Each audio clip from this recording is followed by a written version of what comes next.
Intel, Positivo e Salesforce não apenas oferecem produtos inovadores, mas também enfrentam juntas as dores e as delícias de desenvolver estratégias de marketing, comunicação e branding dentro do mercado de tecnologia.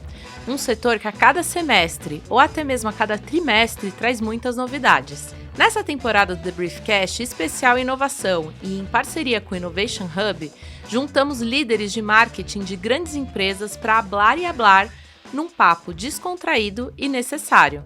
No episódio de estreia, Daniel Ho, que é Head de Marketing da Salesforce, o software queridinho de atendimento ao cliente, Guto Buarque, CMO da Intel, a empresa que espreme bilhões de transistores minúsculos em chips, e Alexandre Konag, diretor de marketing da Positivo, a nossa brazuca de tecnologia, compartilharam insights valiosos para qualquer mercado e profissional.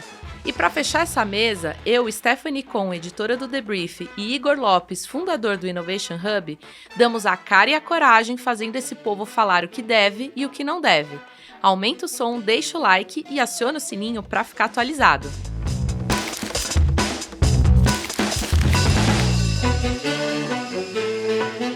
Sejam bem-vindos! Muito obrigado. Obrigado. Bom, isso aqui é um papo de marketing que a gente está fazendo, né? Mas muito voltado também para o lado da tecnologia, porque a gente tem 3 representantes de grandes empresas de tecnologia aqui. 2 multinacionais e uma nacional. Cara, eu queria conversar com você um pouquinho, Alexandre, para entender esse desafio da Positivo, né? De ser uma brasileira no meio de tantas gigantes gringas aí. É isso aí. Não é um desafio fácil, mas a gente tem se mantido no mercado, buscando um trabalho muito voltado à inovação, a uma extensão de negócios, né? Uma empresa antes conhecida por só uma vertical que trabalhava e hoje uma empresa que é B2B, é B2C e está muito além do que de computador, celular e tablet. Nós vamos conversar um pouquinho sobre isso aí. Exatamente. E tem muita parceria aqui na mesa, né? Tem bastante. Opa, com certeza. Acho que essa era a primeira pergunta que a gente queria fazer, né? Como é que estão rolando essas parcerias ali, nesse olhar de co-marketing B2B, B2C? A parceria com a Positivo já vem aí de algumas décadas aí, né? Verdade. É um relacionamento entre a Intel e Positivo. Positivo é a maior fabricante de computadores no Brasil, então obviamente é um parceiro super importante pra gente, super relevante, tanto no mercado consumidor, quanto no mercado B2B também. É uma empresa que é muito forte com a NAG, que o Alexandre pode falar, por exemplo, com o governo, então tem uma presença super forte. E a Intel tem os programas de parceria com os fabricantes de co-marketing, que é justamente para promover e acelerar a adoção da tecnologia, né? E das locais, a Positivo é a maior, né? E você sabe o que eu lembro? Lá em 1900 bolinha, quando a Intel lançou o Netbook, você já estava na Intel? Já estava na Positivo? Sim, eu não estava na Intel. Mas nós estávamos. Não denuncia a idade, né? Mas então, esse tipo de coisa acontece, né? Sim. Não, você estava na escola também, Dani? Mas eu acho que esse tipo de parceria é muito legal, porque mostra como que vocês estão nacionalizando também essas coisas que vêm de fora, né? Fala você um pouquinho primeiro, Dani, de como que você trabalha essa estratégia, né? Quando você está olhando para uma estratégia da Salesforce que vem global e você olha e pensa, putz, isso aqui vai funcionar bem, isso aqui nem tanto. Como é que você trabalha? Acho que a grande parte do nosso trabalho é exatamente esse, né? Entender o contexto do nosso mercado e localizar e oferecer algo que faça sentido aqui para os nossos clientes. E tem vários exemplos, né? Agora com toda a questão de AI, a Salesforce lançou uma campanha que brincava com palavras que tinham AI, né? Trailblazer e Amazing, aí você põe o I e o I, né? E aí você fica aqui, né, falando, putz, será que eu pego palavras então que tem o I e o A, né? Magia e tal, ou será que eu vou no AI? Mas acho que isso é a parte legal do nosso trabalho, né? Porque é quando você tem que criar, você tem que criticar o que está vindo e faz parte da nossa dinâmica e ver o que vai ser relevante, como é que o público vai se identificar com isso. E o legal, acho que disso a gente tem casos de campanhas que assim, a gente olha e fala, putz, isso aqui não vai funcionar no Brasil. E uma coisa que a gente faz muito é testar, né, na Intel. A gente quer saber, então vamos produzir uma local, vamos pegar uma de fora e rodar e ver como funciona. E normalmente eu diria que grande parte das vezes o nosso feeling funciona, né? Assim, você fala, esse aqui não vai funcionar também, realmente a local funciona melhor. Mas tem exceção. A gente já teve casos de campanhas que a gente falou, olha, não acredito muito nesse criativo que está vindo de fora. Mas quando a gente rodou aqui, performou melhor do que o que a gente tinha desenvolvido localmente. Você fala, tá bom, aqui os gringos acertaram também para o Brasil, né? Mas faz parte, e o legal é ter essa possibilidade de testar, né? Esse trabalho de parceria, então, por exemplo, no caso da Intel, de a gente ter uma ideia juntos, né, e a gente fazer todo o desdobramento, levar isso até o público final, até as empresas. Então isso tem ocorrido cada vez mais, é um trabalho super bacana. Como é que funciona o R&D no caso de vocês, assim? A Intel tem um papel investe muito em R&D, tá certo? Desde o desenvolvimento de novos processadores, mas também nas plataformas que a gente chama, né? Então, por exemplo, o Ultrabook, né? Quando a gente fala agora os AI PCs, né? Fazer uma especificação que aí a gente trabalha com as empresas que fazem os designs, que são normalmente empresas da Ásia, e que aí, assim, a gente acaba fazendo essa conexão, ajudando os fabricantes, os diferentes fabricantes a trabalhar com essas empresas de design para desenvolverem os seus produtos. Então a Positivo vai lá, entra em contato com a Intel, tem esse relacionamento contínuo com a Intel, com o nosso time de engenharia, tem algumas pessoas que suportam, né, a Positivo aqui no Brasil, para justamente ela desenvolver os produtos aí pensando no público brasileiro, né? Pensando, esse aqui vai ser para o mercado consumidor brasileiro, ou esse aqui vai ser para o mercado corporativo. E aí trazendo as novas tecnologias. E o legal disso é que assim, acaba, de certa forma, impulsionando para que essas tecnologias tenham uma adoção de forma mais rápida, novas tecnologias, né? Então, tudo que acaba sendo lançado de novidade acaba tendo um preço mais caro, por ter menor escala, mas está fazendo essa roda girar de forma que o ecossistema todo adote as novas tecnologias, isso ganha escala e acabe barateando e chegando produtos melhores mais rápido para o consumidor, né? A gente não fica só na questão dos PCs, é óbvio, essa parceria é muito importante, muito significativa para a gente ainda, mas a gente estende isso, por exemplo, para as máquinas de pagamento, onde a gente tem uma área muito grande de desenvolvimento e a gente hoje trabalha com 6 dos 9 maiores adquirentes do Brasil. Então, com uma solução de máquinas inteligentes, né? Então, também é outra vertical onde atuamos nessa frente. No caso da Salesforce, uma coisa que eu acho bacana que a gente tem feito é fazer esse R&D com um cliente. Então, por exemplo, pega um cliente no mercado financeiro e desenvolve junto com esse cliente uma solução para o mercado financeiro. E aí esse cliente vai dando feedbacks ali. Claro que não são soluções de arquitetura, né, como o Gu estava descrevendo, Alexandre, mas você orienta o seu desenvolvimento com base no que os clientes querem e para onde eles estão indo. Legal. E, pessoal, a gente estava pensando aqui, como é que vocês se preparam, assim, quando vocês estão nesse momento de desenvolvimento, quando vocês olham para cenário político, econômico, que a gente sabe que aqui, Brasil, a gente tem sido bastante impactado, né?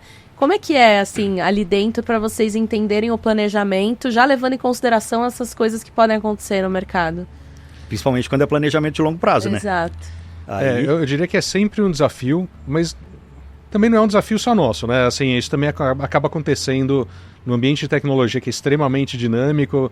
A gente tem que estar acostumado a mudanças. Eu brinco assim, a única coisa que está certa é que vai mudar. Algo vai mudar. Então assim, tem que estar preparado para reagir rápido. Eu acho que assim, a gente trabalha com planejamento mais a longo prazo, mas sempre olhando, acompanhando o mercado e traçando algumas rotas paralelas ali, possíveis caminhos para ajustar caso tenha alguma mudança crítica. Então, assim, eu vou dar alguns exemplos. Pode ser que no passado a gente já teve caso de, por exemplo, disparar o dólar. Disparar o dólar afeta diretamente o mercado de PCs, que muitos componentes têm custo atrelado ao dólar. Mas o pior que disparar é quando tem muita variação, tá certo? Porque você tem muita flutuação que você não consegue prever, aí os fabricantes, obviamente, vão tomar uma postura mais conservadora na hora de fazer o planejamento deles, acaba podendo ter risco até de faltar produto no mercado. Então fica a negociação com os varejistas ali na ponta, depois acaba se tornando muito mais difícil por conta dessa flutuação de custos. Então, assim, uma coisa, a flutuação às vezes é pior até do que a subida, mas obviamente os dois impactam bastante aí no plano daquilo que a gente está traçando para os próximos anos, né? É um cenário, a gente procura trabalhar com cenários lá, então normalmente quando ocorre alguma variação, se discute cenário, aí junta o pessoal que faz análise de mercado, junta financeiro, enfim, faz um time grande de trabalho, prepara cenários e discute isso com a alta gestão, mas tenta isolar a equipe técnica que está pensando em inovação para que eles continuem pensando e trazendo novidades, que pode ser um diferencial no momento desse de uma variação. No seu caso, B2B muda muito? A parte política e econômica, acho que a gente realmente não é o que a gente... claro que a gente presta atenção, estuda, não está alienado, mas o nosso foco é mais comportamento do mercado, eu acho. Então a gente olha mais como é que o trimestre está se comportando, a gente olha muito para o comportamento de cada mês dentro de um trimestre. Então acho que talvez o mercado de software ele não é um mercado tão de longo prazo como de processadores, e até enquanto você falava, Guto, me lembrei do caso da pandemia, né? Quando teve toda a reorientação ali de chips, né? E aí todo mundo se lembra, não tinha chip no mercado, não tinha carro, né? E aí uma das razões é que o pessoal reorientou, falou, ninguém vai comprar carro, vou parar de fazer chip para carro, e aí, não, a galera queria carro ainda e não tinha. Então o mercado de software acho que é um pouco mais dinâmico, então a gente olha mais para as variáveis mais de curto prazo, como é que está a demanda nesse trimestre, se algo mudou, tem algo fundamentalmente diferente no mercado, com inteligência artificial, com dados, que mude o comportamento dos nossos compradores, a gente está olhando mais para isso. Eu acho que tem, e aí olhando para o longo prazo, uma outra coisa que, pensando lado assim da Intel que é relevante, obviamente todo lado de políticas públicas que estejam acelerando o desenvolvimento. Então, por exemplo, quando tem uma discussão de inteligência artificial ou de fomentar educação em tecnologia, tal, são coisas que a Intel obviamente tem interesse, porque quanto mais pessoas capacitadas em tecnologia no Brasil, no final, tá certo, é mais demanda, é mais oportunidades e é melhor para o país, né? Então a gente acaba tendo algumas iniciativas também, justamente para fomentar coisas de mais longo prazo, como por exemplo formação na área de tecnologia, desenvolvimento, capacitação em inteligência artificial, mas aí trabalhando no horizonte de mais longo prazo, né? Pensando no horizonte mais longo. Exato. Alexandre, você falou um negócio que me chamou a atenção, assim, quando você vai pensar na questão do dólar, né, da flutuação, do tanto que o dólar está crescendo, você isola a equipe de tecnologia. Como que você consegue fazer isso, assim? Porque o cara também ele deve ficar pensando, né? Eu quero a melhor tela, eu quero não sei o que lá. Eles verdade, esse ponto.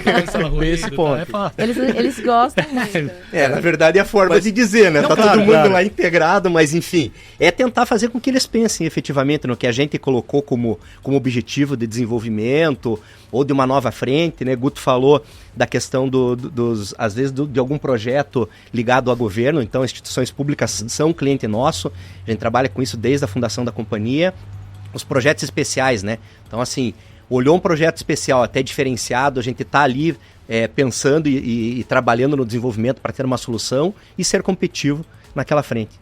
Então, procura fazer dessa maneira. Mas deve ser difícil segurar a mão do cara. É verdade. Né? Em relação à cultura organizacional, quando a gente pensa assim dentro da área de vocês, né? Enquanto vocês estão trabalhando, pensando em desenvolvimento de novas coisas, vocês têm algum ritual? Vocês mudam a forma de trabalhar num momento diferente? Então, quando vocês estão num momento mais de inovação, pensando mais inovação, mais desenvolvimento, ou quando está tendo mudanças ali que a gente comentou, existem rituais que vocês vão mudando? Ou vocês têm padrão? Como é que funciona? Eu acho que é algo que está incorporado no nosso dia a dia, já assim, pensar em coisas diferentes, testar coisas diferentes. Que não comentei aqui que a gente vai lá, então vamos desenvolver um criativo diferente, vamos testar os dois, sabe assim? Eu acho que já está muito no DNA das pessoas de ter uma visão tipo, legal, tem esse caminho aqui, mas e essa outra ideia? Vamos avaliar tal, e tentar encaixar isso. Então, eu não vejo tanto quanto para e agora vamos fazer um projeto de inovação. Não, isso está meio que incorporado no dia a dia do time. Mas acho que é pela característica até da cultura da empresa mesmo. Eu brinco assim, eu falo, a Intel é uma empresa assim que respira inovação, dá certo? A empresa já tem mais de 50 anos, mas que está constantemente inovando, pensando nas coisas, e tem uma disposição a risco, tomada de risco, é claro, risco controlado, mas assim, de tentar coisas diferentes, fazer coisas diferentes. Dentro desse cenário, algumas coisas vão funcionar, outras não, mas a gente testa e vai corrigindo a rota e vai acertando no caminho, né? Mas é bem, eu acho que, assim, eu já trabalhei em empresas onde tinha uma área dedicada de inovação separada, não é o caso da Intel. E ali, a gente, claro, tem Intel Labs, tem alguns grupos que estão olhando mais para um futuro mais distante, mas a inovação está dentro do dia a dia dos times. Horizontalizada, né? Na Salesforce, cultura pra gente tem um papel fundamental. Um dos nossos lemas lá é a cultura come a estratégia no café da manhã, né? Eu nunca lembro se é café da manhã ou almoço, mas em alguma refeição a cultura come a estratégia. E é super forte pra gente. Quando a empresa nasceu, antes de ter um head de vendas, a gente teve uma head de filantropia, porque a história lá, quando o Mark Benioff fundou, é que ele foi meditar com um guru e se inspirou ali de ter uma empresa que quer devolver para a sociedade. Então, essa parte da cultura é muito forte. Todo funcionário tem que fazer 60 horas de voluntariado por ano. A gente tem, você falou de rituais, então a gente tem um framework de planejamento, que é o V2MOM, visão, valores, métodos, obstáculos e mensurações. Então, todo funcionário tem que ter o seu V2MOM, toda área tem que ter, ele é público.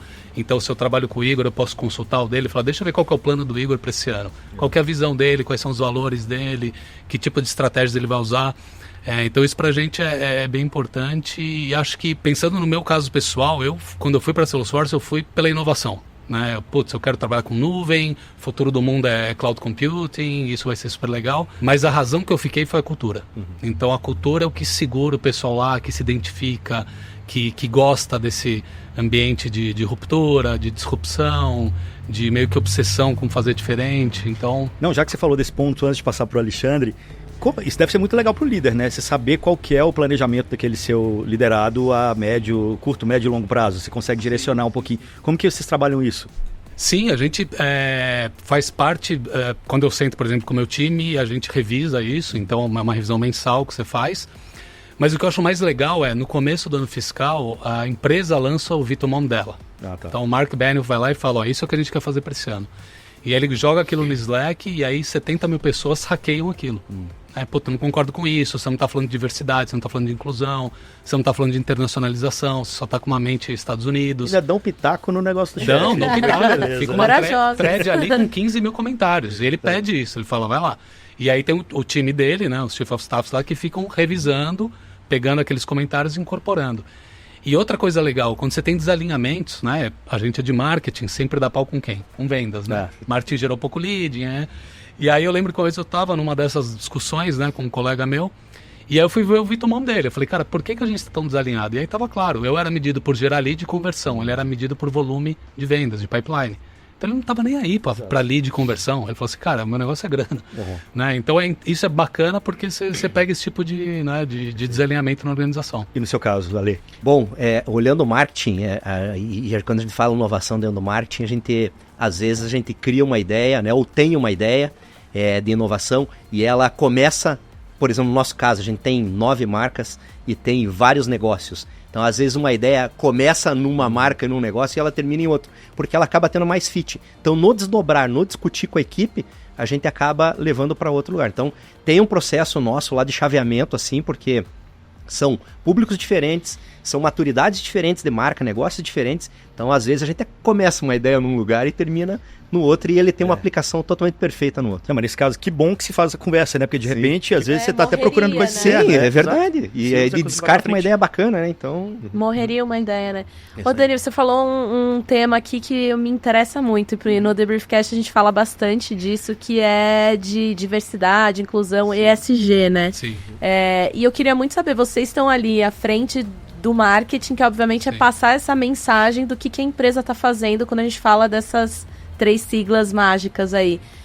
Como é que qual que é o desafio de vocês de conseguir passar para o mercado o que as empresas estão fazendo de iniciativas ali que realmente são boas iniciativas, que não é uma grande falácia, né? Eu até tô pegando o gancho porque na segunda temporada do The Briefcast a gente falou sobre falácias do mundo corporativo.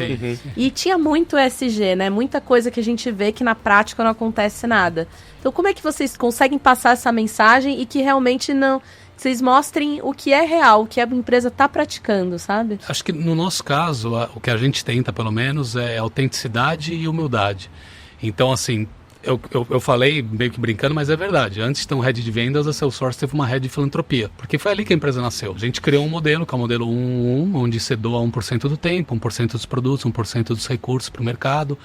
Várias startups depois adotaram, hoje é um modelo consagrado no mercado. Então é autêntico, né? Eu vejo assim, quando a gente fala na Salesforce de igualdade racial, diversidade, é algo autêntico. Mas ao mesmo tempo tem que ter humildade. E aí um exemplo concreto. Recentemente a gente fez uma ação de sustentabilidade, tá até com um cliente nosso, fez um post sobre essa ação, era ligada a plantio de árvores e tal, e aí uma pessoa entrou no post e falou, não vejo nenhum negro nas fotos, né? E é um fato, realmente não tinha nenhum negro nas fotos. E a gente tem um grupo super forte, que é o Bold Force, que é o nosso grupo de igualdade racial, mas óbvio, se você for na Salesforce hoje, não tem tantos negros, tem bastante, mas não tem o que deveria ter. E aí o pessoal do social veio falar comigo e falou assim, cara, por que a gente responde algo, fala do Bold e tal? Falei, não, fala assim, cara, a gente ainda tem muito o que caminhar em igualdade racial. Fala, obrigado pelo comentário, de fato, temos muito o que aprender e caminhar. Então acho que tem que ter essa humildade aí, né? Essa baixada de bola de reconhecer, falar, é um problema, é um desafio. E de repente isso vira um gancho para vocês trabalharem melhor isso internamente, exato, né? De chamar atenção para recrutamento, para como que a gente recruta, como gerar pipeline de candidato. Esse é um ponto que na Intel também faz parte da cultura da empresa. A gente tem a gente fala que é o RISE, né? A estratégia RISE, que é Responsible, Inclusive, Sustainable e Enabling. Depois eu explico o Enabling, que normalmente precisa de um pouquinho de explicação, né? Mas o ponto aqui é que assim, o que eu gosto muito é da transparência, porque a gente define metas para cada década. Então, tem as metas para 2030 de RISE. E anualmente a gente publica o relatório e coloca o dedo na ferida. Tipo, nossa meta é aumentar, por exemplo, que ele falou, diversidade racial na empresa, e no ano X caiu. Tipo assim, a gente vai falar abertamente, olha, no ano X caiu. Tivemos com as mudanças que teve uma queda nesse indicador, tal. E é super transparente. Isso é o que eu acho que é assim que dá a credibilidade de mostrar. Ó, não é, a gente não está lá só pintando de verde os indicadores que estão bonitos, a gente também está mostrando os indicadores que precisam ser melhorados ali, pintando de vermelho os que precisam ser melhorados, né? Então é uma questão próxima aí da humildade, eu diria que a gente chama mais de transparência ali, né? E aí tem a questão da responsabilidade social, de inclusão, de sustentabilidade, e tem o enabling, porque, assim, é uma empresa de tecnologia e a gente entende o papel da Intel como um enabler desse ecossistema de tecnologia, de fazer com que a tecnologia chegue, ou seja massificada, para resolver os problemas das pessoas, efetivamente, né? Então, como fazer com que a inteligência artificial seja usada de forma responsável é uma preocupação. Então, um exemplo disso foi um desenvolvimento que foi feito da Intel com algumas instituições acadêmicas para detectar, por exemplo, os vídeos que são os deepfakes.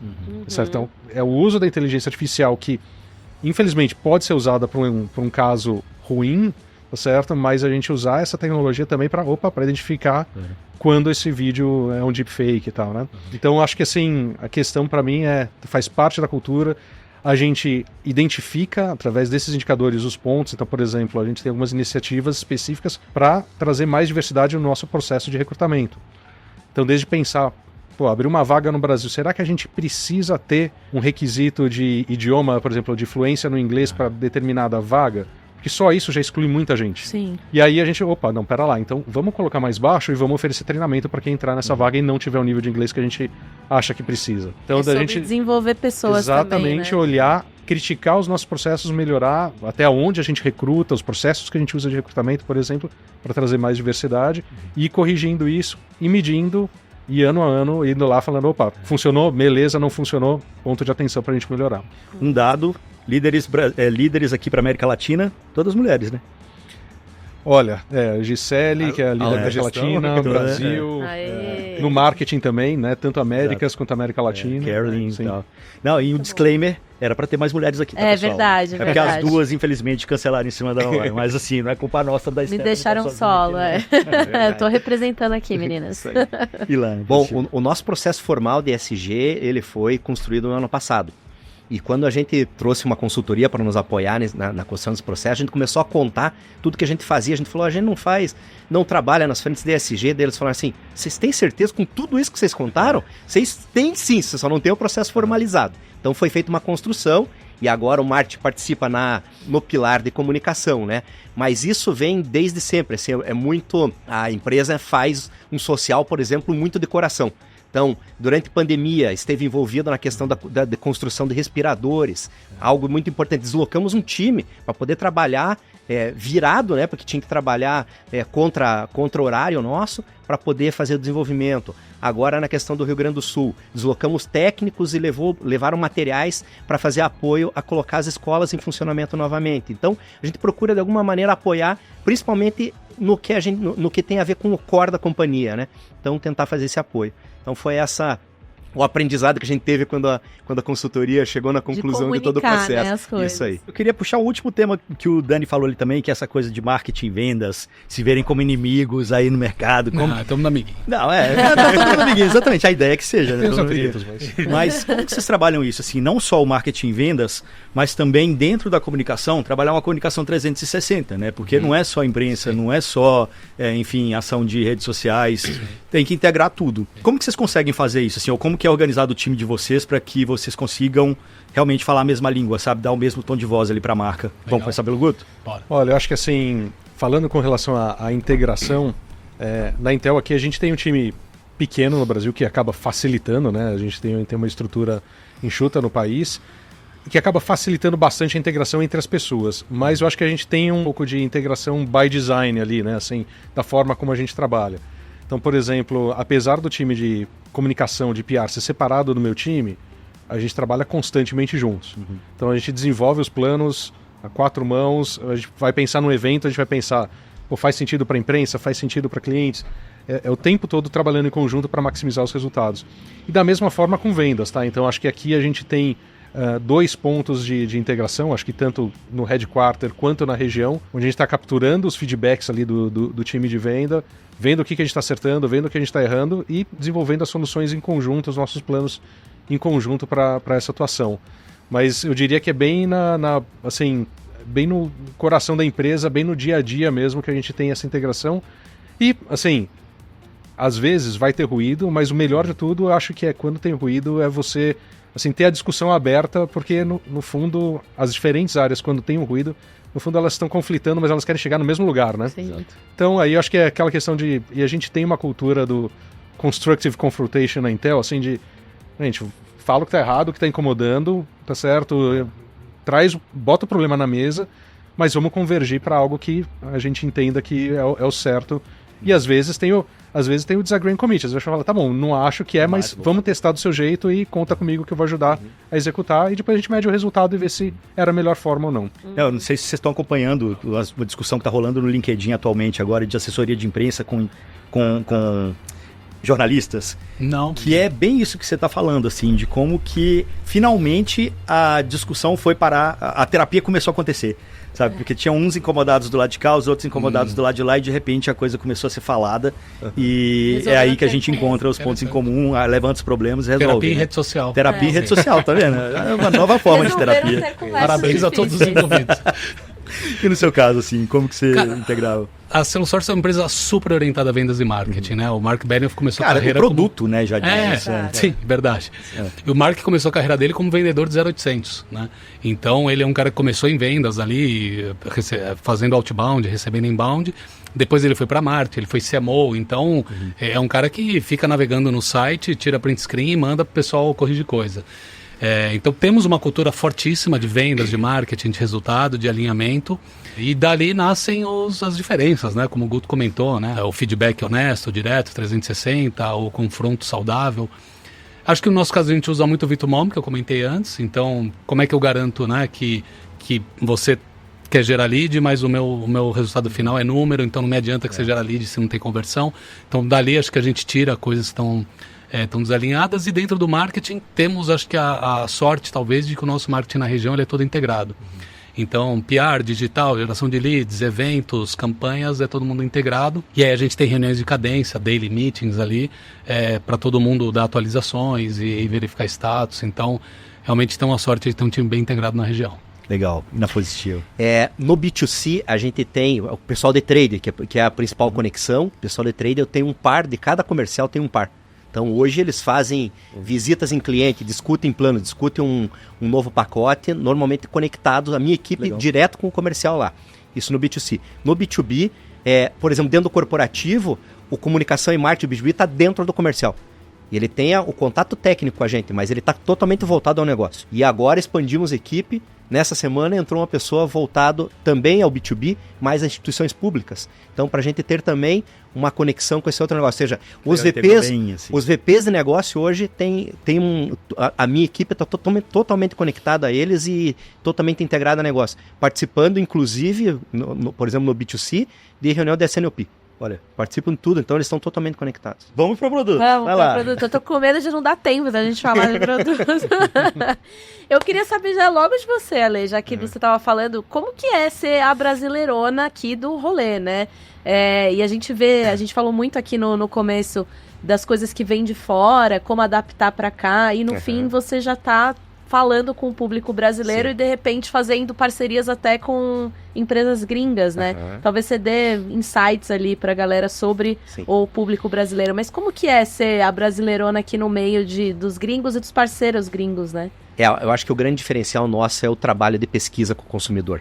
Então a gente faz muita pesquisa, a gente traz muito insight. Normalmente o que vem para dentro dos produtos e que a gente provoca parceiros para poder desenvolver, ela vem de algum input que a gente teve de alguma pesquisa. Então isso é muito forte dentro da companhia. Então é algo que driva e traz inovações, como por exemplo que a gente tem recente agora dentro do B2C, o Lumina Bar. A gente viu isso dentro de uma pesquisa. Então o consumidor estava em casa estudando e a iluminação dele não era legal. A gente criou isso e colocou no produto. Às vezes parece simples, mas era o que ele estava precisando naquele momento. Então a gente consegue trazer essa inovação e resolver um problema que a gente identificou durante uma pesquisa. Boa. Eu queria falar de inteligência artificial, porque eu acho que a gente falou um pouquinho aqui, mas entender como é que vocês estão trabalhando, olhando para a inteligência artificial, tanto olhando para o produto, né? Então, o que o produto vai embarcar, mas também como que vocês estão usando até internamente para ajudar no desenvolvimento desse produto, né? E até entender um pouquinho também o olhar que vocês têm em relação ao investimento, né? O quanto que vocês estão acelerando e não estão, como é que vocês fazem essa dosagem ali? Olha, dá pra gente fazer uma outra conversa isso, só né? sobre essa pergunta, mas tentando ser bem breve aqui, assim, acho que do lado da Intel a gente está tendo muitos investimentos e muito uso da inteligência artificial também, né? Então, do lado de investimento, a gente tem, desde o caso mais, vamos dizer, mais óbvio, que são os processadores terem processamento, né? Tanto através de GPU, quanto as NPUs, que são as Neural Processing Units. E aí, tanto do lado do data center, né? Dos servidores, que é onde a gente está tendo uma demanda explosiva aqui nesse período, né? Por conta de toda essa demanda da IA generativa. Mas também agora chegando nos PCs, nos clientes, que a gente chama de AI PCs aqui, os PCs com inteligência. Que no fundo são PCs que têm a CPU, né, a unidade de processamento central, a GPU de processamento gráfico e a NPU integradas. E com isso elas vão poder rodar localmente aplicações de inteligência artificial com mais eficiência, fazendo com que a bateria dure mais, fazendo com que tenha melhor desempenho, traga melhor produtividade para as pessoas. Agora, assim, do lado de produto, uma coisa que tem isso envolve muito software, certo? Então você precisa ter software que vai tirar proveito desse hardware, e isso está começando agora. O legal da Intel é que a gente trabalha com plataformas abertas, com padrões de mercado, que facilita com que tenha mais desenvolvedores desenvolvendo aplicações novas, utilizando os diferenciais dos produtos da Intel, né? Mas é algo que hoje a gente está pensando ainda, na minha opinião, nas aplicações que são óbvias, tá? A gente ainda está bem scratching the surface, ali, bem no comecinho. Então, dá para fazer um assistente, né, para ser mais eficiente no seu computador, um assistente virtual, ou tirar o ruído de uma videoconferência de uma forma mais eficiente, tá? Ou gerar uma imagem e tal, mas eu acho que ainda a gente está nos usos óbvios. Daqui a pouco vai começar a vir os usos que não são óbvios, que a gente nem imagina que essa tecnologia vai permitir. E do uso, a gente já está utilizando bastante em diferentes áreas, em marketing, em vendas, obviamente em desenvolvimento de produto, em desenvolvimento de software. Então já está usando bastante a Intel, a inteligência artificial dentro da Intel, já há um bom tempinho, e agora explodindo cada vez mais, né? Alexandre, AI PC serão os novos objetos de desejo aí para o público do Tecmundo? Olha que com manda certeza... Pra cá pra isso aí, com certeza vão surgir coisas novas aí, tá? Sendo muito bem estudado, né? Tanto na questão de PCs quanto nos servidores. Então, a Positivo hoje representa a Supermicro no Brasil, que é um ícone quando a gente fala em servidores voltados, óbvio, à aplicação de inteligência artificial, muito bem preparados, normalmente trabalhando a inovação para essa linha de produtos, sempre trazendo isso na frente, né? Então, tudo que a gente fala voltado à inteligência artificial, à inovação como liquid cooling, enfim, tudo isso a Supermicro traz como inovação, nos faz, por exemplo, trazer os supercomputadores da Petrobras, onde nós participamos, né? Fazendo a produção desse supercomputador, um baita orgulho nosso. Não tem só a frente de produto, tem a frente hoje, é aplicado, é realidade hoje a aplicação de inteligência artificial no marketing, através dos agentes. Tem vários agentes aplicados no nosso dia a dia, melhorando performance, nos apoiando em campanhas, nos apoiando em cadastros. Então isso já é a realidade. Outros projetos maiores sendo desenvolvidos pela nossa equipe interna, que vão nos trazer muito benefício, que a gente já estudou a fundo e viu que vai trazer benefício. E também a preparação de toda a equipe da companhia. Toda sexta-feira a gente tem um horário determinado, a gente faz um letramento para todos os colaboradores, para que eles vão se desenvolvendo também, sabendo como aplicar desde o processo básico até onde eles podem chegar numa aplicação de inteligência artificial. Agora, falando em casas inteligentes, elas estão precisando ficar um pouco mais inteligentes, né? Com certeza, e a gente está torcendo para isso, que esse mercado cresça mais. Hoje a gente é líder nesse segmento, tem um desenvolvimento super legal. A cada ano a gente está trazendo mais produtos e a gente aplica lá também, tá? Como que se dá o desenvolvimento disso, assim? Como que eu vou pensando em possibilidades para deixar minha casa mais inteligente? Como que eu vou trazendo mais processamento? Como que eu vou desenvolvendo esses produtos? Tem uma área dentro dessa nossa equipe, dessa unidade, que fica trabalhando isso, tentando entender o que mais o consumidor precisa e as variantes do produto. Às vezes eu coloco um produto no mercado e com o uso e escutando esse consumidor, eu vejo que ele precisava às vezes de um negócio mais simples e eu desenvolvo uma versão um pouco mais simples. Ou ele precisa de algo avançado, por exemplo, nos robôs, né, que hoje um xodó de quem começa a utilizar. Então, as ideias que eu vou trazendo para novos produtos normalmente vêm desses inputs também, escutando o consumidor, né? E eu faço um trabalho de escutar muito a questão da comunidade. Então, hoje, quem nos segue, quem acompanha e quer entender um pouco mais a Casa Inteligente também traz várias informações que a gente utiliza internamente. Casa Inteligente é uma coisa que está me chamando a atenção atualmente, assim, porque eu acho que é algo que no começo você via e pensava, putz, umas besteirinhas. Vai ligar meu ar-condicionado quando não estou em casa? Tipo, pra quê? De repente tem tanta coisa hoje que se faz, né? Principalmente pensando em economia de energia. Você vê prédios inteligentes hoje que fecha a cortina quando o sol está batendo, né? E por aí vai. E aí, puxando para esse lado, já que a gente falou de prédios inteligentes, economia de bateria, de energia e tal, acho que todos vocês três também têm uma preocupação muito grande em cima disso no desenvolvimento de produtos, né? O Guto falou um pouquinho agora de como a inteligência artificial tá ajudando nesse sentido, os AI PCs vão também refletir nesse ponto, mas como que vocês, e aí talvez o Dani para começar, como que você tem pensado, né, ou como a Salesforce tem pensado essa questão energética, porque AI está explodindo, sim, a energética explode junto. Não, com certeza. Para nós é uma hiper prioridade. 2 anos atrás a gente incorporou sustentabilidade como um dos valores essenciais. A gente está liderando o projeto de 1 trilhão de árvores, que é uma meta de plantar 1 trilhão de árvores no mundo, inclusive aqui na Amazônia. Então, para nós é algo muito, muito prioritário. A nossa nuvem é neutra em carbono já. Temos feito um trabalho muito legal aqui no Brasil, junto com a Natura, que é um cliente nosso, e também autoridades, a ministra Marina Silva, de aumentar a sensibilidade e fazer investimentos em sustentabilidade. Então, para nós é uma prioridade. Só voltando rapidinho no ponto que o Ale falou, desculpa desvirtuar totalmente da pergunta da sustentabilidade, mas é uma grande prioridade para nós. Mas da Casa Inteligente, você falou, mas como é que você pega esse feedback e tal? Porque uma coisa interessante em software é que eu sei, né, como que está sendo usado. Então, eu sei se o botão que eu botei do lado direito superior alguém clicou, eu sei se a funcionalidade de relatório alguém está usando, e fazendo um paralelo com outros serviços de assinatura como Salesforce, Netflix também. A Netflix sabe que filme está sendo assistido, que filme não está, se você clicou aqui, se você apertou pause. Legal. E isso é o meu feedback de inovação. Então ele fala, eu sei que esse filme é ruim, eu sei que esse relatório que eu lancei ninguém clicou. Esses produtos, eles são conectados, ou seja, você ali na Positivo tem pelo menos um nível de metadados, espero, né, porque está na minha casa o produto, mas você sabe, poxa, ninguém clicou naquele botão, ou ninguém usa a luz daquele jeito, isso não, né? Na verdade, a gente você tem uma conexão com o app. Então, é um app único que a gente desenvolveu. Legal. Então, não tem mais aquele processo antigo de você ter vários apps, um para cada Positivo, pedaço, Casa Inteligente, né? Tem tudo, né? Tem tudo e conecta, inclusive, outros dispositivos, né? Alexa então, tá lá. Você tem tudo lá e você começa a ter essas conexões, essa telemetria, ligações de dados. Que legal. Voltando à questão da energia. Processador de 3 nanômetros, né? Enfim, tudo isso impacta. Não, sem dúvida. Toda a evolução que a gente está fazendo, né, de litografia, de ter processadores cada vez mais miniaturizados, em tecnologias mais novas, um dos principais ganhos é da economia de energia, né? Então, assim, ganha em eficiência energética. Então, em desempenho, em eficiência energética, em espaço também, mas, sem dúvida, esse é um dos principais ganhos. E aí, isso ajuda a compensar a grande demanda que está tendo por conta da inteligência artificial.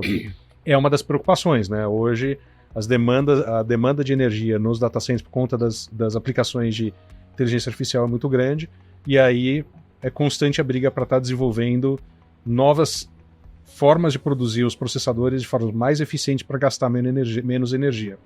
E a Intel tem investido muito nos últimos anos, então, tanto para a produção própria dos nossos processadores, quanto também para produzir processadores para os nossos, entre aspas, concorrentes e parceiros aqui dentro desse ecossistema que a gente brinca que são os frenemies aqui, né? Então, porque a Intel não só ela está ampliando a sua parte de fabricação, também para fabricar para outras empresas. Então a gente já tem acordos fechados e com isso vai poder utilizar essa nossa tecnologia de chegar até o 18 angstrom, né, indo além dos 3 nanômetros, continuando na miniaturização e desenvolver produtos para outras empresas que até podem ser concorrentes nossos. Né? Eu tenho uma pergunta aqui que é mais aspiracional. Que é como que vocês imaginam? Você já falou de supercomputador, a gente falou de obviamente isso tudo vai estar no futuro. Mas como que vocês imaginam os produtos eletrônicos do futuro? E assim, vocês como pessoas, tá? Vamos tirar o PJ ali e pensar como PF, sabe? O que vocês imaginam dos produtos eletrônicos no futuro, né? O que vai ter embarcado? Que problemas vão ser resolvidos? Como é que vai ser até fisicamente, né? Eu pessoalmente tenho uma preocupação com privacidade, para ser super sincero. Tá. Então eu sei que você quer puxar o tema de inovação, mas eu espero que as empresas de tecnologia tenham muita responsabilidade e saibam tratar bem meus dados. Por quê? Porque eu quero ter uma experiência incrível com a tecnologia e para ter uma experiência incrível eu vou abrir todos os meus dados. Eu vou abrir minha casa, eu vou abrir minha vida pessoal, porque eu imagino um futuro seamless. Eu imagino um futuro onde a tecnologia está funcionando ao meu redor e eu não aperto o botão, eu não destravo o meu celular para abrir um aplicativo, para clicar 3 vezes.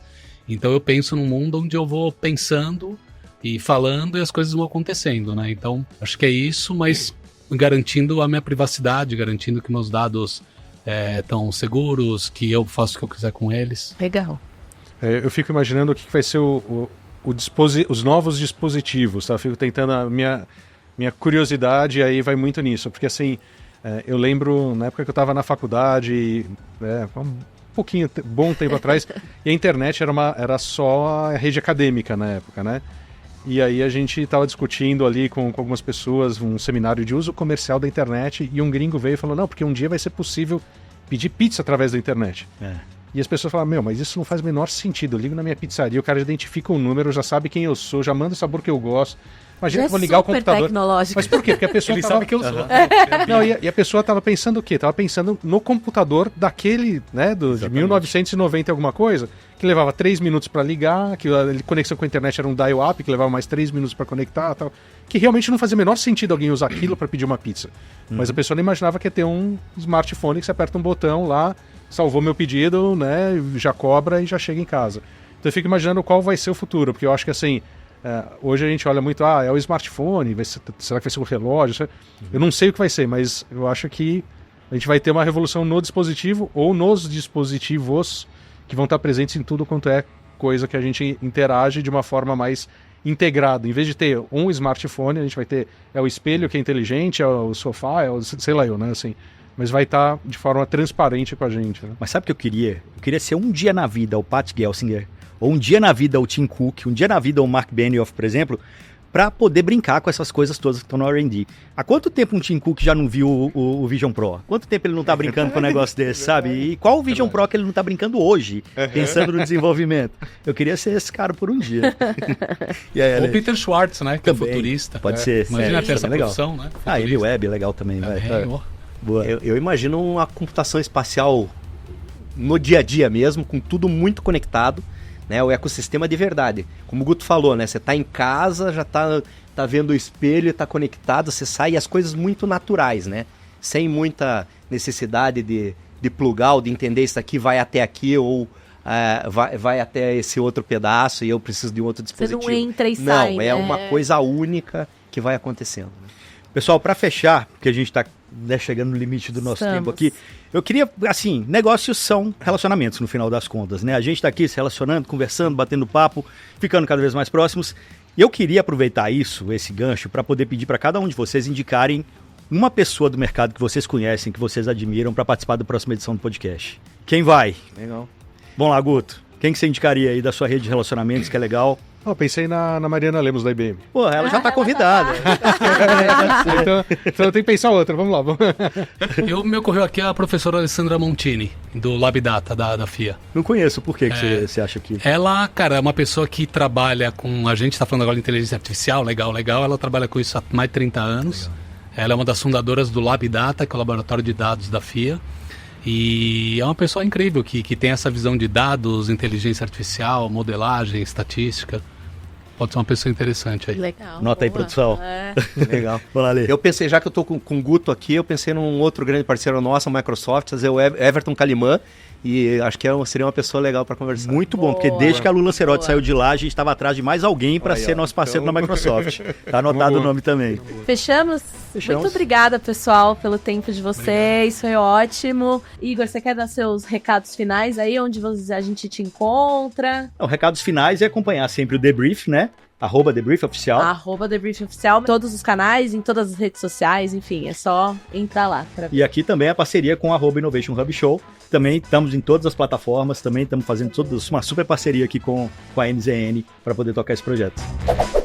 Curtiu o papo? Deixa seu like, compartilha nas redes e clica no sininho, porque na próxima semana tem Kaspersky, Qualcomm, Motorola e Oracle na nossa mesa do The Briefcast. Até lá!